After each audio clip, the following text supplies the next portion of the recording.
Здорово, тут недавно вышла 8-я серия второго сезона Адского босса, и один мой подписчик в Телеграме попросил сделать разбор этого эпизода. Ну а меня дважды просить не надо, и вот вы уже смотрите этот видос. Начнем с того, что в этой серии вернули агентов из 6-й серии первого сезона Адского босса, а также нам показали херувимов из 4-й серии того же сезона. Напоминаю вам, что в конце этой серии херувимы остались на земле, ведь их не пустили в рай. Ведь по их вине умер человек, и так же как и в отеле Хазбин, где ангелы не всегда являются добрыми, также и херувимы, пожив немного на земле, начали грабить людей, оправдывая это тем, что деньги, которые были в кошельке, это малая цена за то, чтобы попасть в рай, даже не задумываясь о том, что это могли быть последние деньги этого человека. И своими действиями они могли его не спасти, отправив в рай, что он якобы заслужил, когда типа спас младенца. Ведь если это были его последние деньги, он может стать на темную дорожку, чтобы заработать деньги на свое проживание, из-за чего он наоборот отправится в ад, нежели в рай. Ну так вот, вскоре херувимов похищают агенты, которых нам показывали в предыдущих сериях. И именно в их логове будет очень интересный момент, который с какой-то стороны рушит все настроение, которое задал отель Хазбин. Ведь нам показывают, что люди изобрели портал, который может отправить их в ад. Это уже начинается какая-то техномагия. Ведь ад и рай находятся непосредственно в другом мире, порталы через которые до этого открывались только магическими силами, которые при создании земли не были даны людям. Из-за чего грешники, в отличие от высших демонов, не могут путешествовать между обычным миром и адом. А так называемые победители в раю, люди, которые смогли вознестись, не могут самолично попасть на землю, вернувшись к своей прежней жизни. Хотя я думаю, они бы этого и не сделали, даже если бы могли. Но в то же время херувимы, которые являются низшими и слабейшими божьими созданиями, могут спокойно открывать порталы на землю. Но почему же высшие демоны, в отличие от грешников, могут путешествовать между мирами, так же как и херувимы могут путешествовать на землю, в отличие от победителей? Дело в том, что херувимы, так же как и высшие демоны, никогда не являлись людьми. Они изначально были рождены либо в раю, либо в аду. Но так же как и херувимы не могут попасть в ад без чужой помощи, так и высшие демоны не могут попасть в рай с помощью своего портала. Только серафимы, высшие ангелы, способны открыть портал между раем и адом. Ну а перед тем как продолжить, хотелось бы сказать что я начал публиковать лучшие теории из комментариев в своей телеге. Так что если у вас есть предположение или теория, пишите ее в комментариях, и может именно вы попадете в мой телеграм-канал.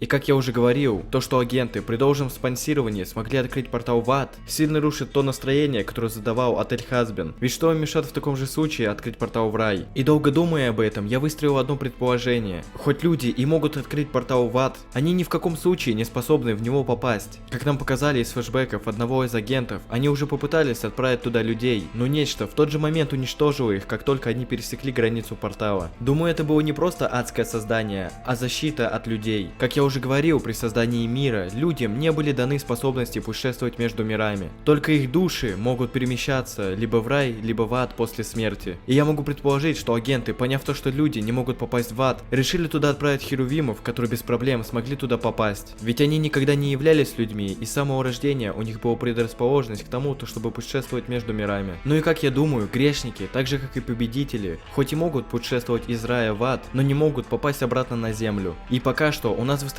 такая картина. Высшие демоны могут создавать портал только в обычный мир, так же как и низшие небесные создания могут отправляться только на землю. Люди, даже имея портал, не смогут попасть ни в один из миров до своей смерти. А вот уже высшие ангелы могут путешествовать в любой из этих миров. И именно в таком случае весь отель Хазбина не рухнет. Ведь если люди научатся путешествовать между раем и адом, то что тогда грешникам мешает попасть в рай? Ведь если люди начнут массово попадать в ад с помощью порталов, грешники смогут их убить и отобрать у них портальное устройство. Ну так вот, говоря дальше про серию, все-таки буду надеяться, что именно по такой схеме будет работать путешествие между мирами. Кстати, под конец серии мы можем видеть, что устройство, которое использовали херувимы, осталось в аду. И хоть это устройство ведет только к порталу в лабораторию, но это еще один артефакт, который поможет демону попасть на землю. Если считать его с камнем, который Стоус подарил Блицу в конце серии, то у наших ребят уже считай 2 портала на землю, хоть один из них как бы и ведет в логово к врагу. Но а нам лишь только остается ждать новой серии Адского босса, чтобы узнать больше новых деталей о работе этой вселенной. Ведь второй сезон отеля Хазбин выйдет еще не скоро. Ну а на этом у меня все. Спасибо тебе за просмотр. Подписывайтесь на канал, заходите в мою телегу, а я погнал.